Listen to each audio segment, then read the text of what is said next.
Hey there everyone, welcome back. Today I've got an 18-inch beautiful blank of Bloodwood and I've put this off long enough. I'm going to attempt my very first Spindle project. So I thought I would start with a beautiful redwood. Bloodwood's gorgeous, and see if I can kind of make something special here. I've got something very specific in mind, and I will be very, very honest. Like I said, this is my very first time doing any kind of a spindle project. I've seen a lot of people do spindle work. Of course, it looks so easy, and it's not. But I'm going to go ahead and give it a run anyway.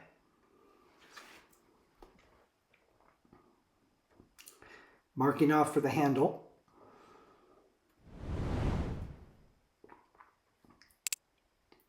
So this is the very first time I have tried to use a skew as a turning tool.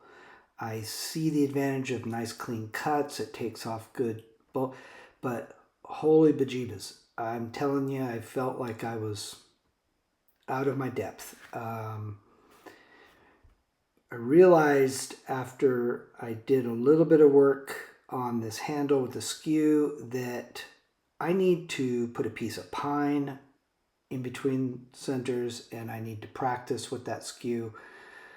I want to be like the cool guys. I want to do what the other old hands can do, but I'm just not there yet. So I'm gonna use my bowl gouge and get this project done, because this isn't, I only have one blank, and this is a gift for somebody very, very special. I don't want to mess it up.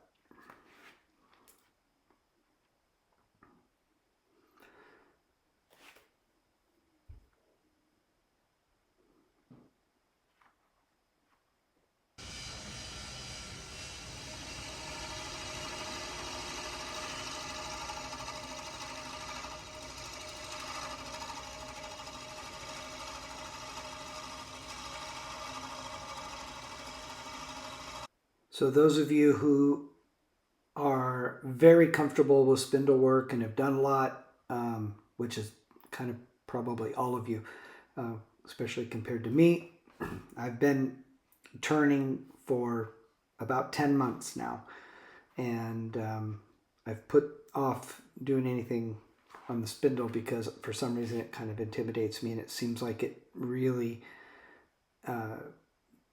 takes a little bit more skill and practice, which I know I haven't quite put in. But this was quite the learning curve and quite the realization that, holy smokes, I need to specifically practice at this. I really can see the value of getting good at some of these techniques, but like I said, I just haven't put the time in yet. But after this project, I will. The whole time I was doing this, I'll be quite honest with you, I didn't know if it would actually turn out or if I'd actually be able to complete it because of my lack of experience. So anyway, stick with me. If you see me do anything silly or stupid, please be kind in your comments.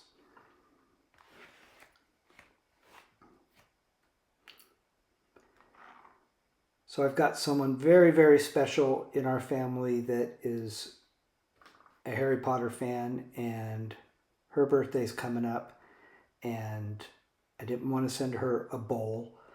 I really thought if I could put a nice wand together and make it actually presentable, that she would actually like that better. So kind of hoping, like I said, I can make this look nice and that she'll like it.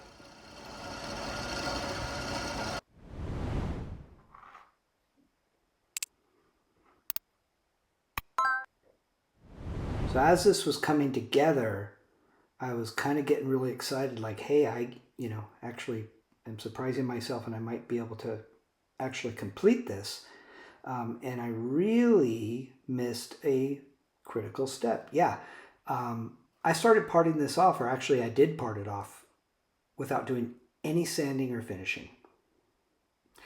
So what I did after it came off and I realized what I had done, I had to find a way to put it between centers. So this is turning at about 100 RPM at the most. It took quite a long time because I didn't have the advantage of having it securely in the chuck. There's nothing unsafe about it. It was moving pretty slow.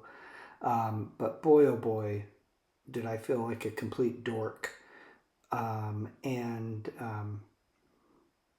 I'm sure I will never do that again.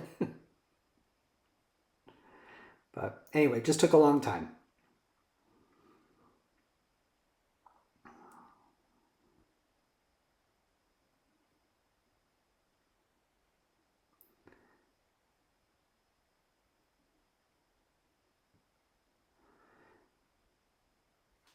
It was very unnerving because I didn't want to put any kind of pressure unless I squeezed here, which was fine. But if I put any kind of side, top, bottom pressure on this, I was afraid it was going to just kind of launch off. And of course, then it would, with my luck, it would break.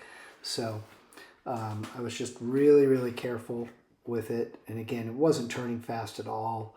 But it still actually finished up very, very nicely. Again, much of this process of doing this piece was like, oh, wow, it's actually might work out. Might work out.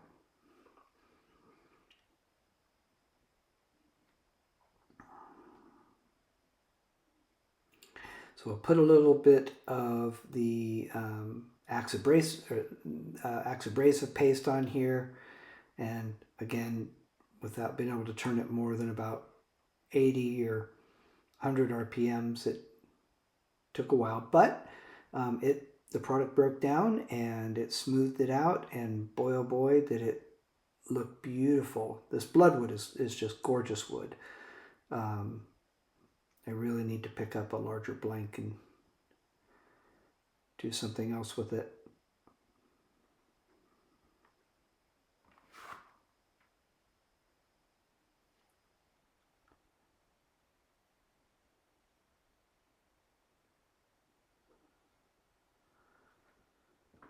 After my very meager success with this spindle project, I'm definitely going to try to plan a couple more, but I certainly will practice on some scrap wood before. This is a little bit of Danish oil, and man, this wood shines up beautifully. Folks, thank you for spending the time to watch the video. Please give comments, those of you, which is pretty much all of you, who have more experience doing spindle work with me. Please feel free, spindle work more than me. Please feel free to leave comments and give me your suggestions. I am not thin-skinned, and you can tell it to me how you see it. Like and subscribe. That helps me quite a lot. And again, stick around for the after picks. They're coming right up. Thanks a lot.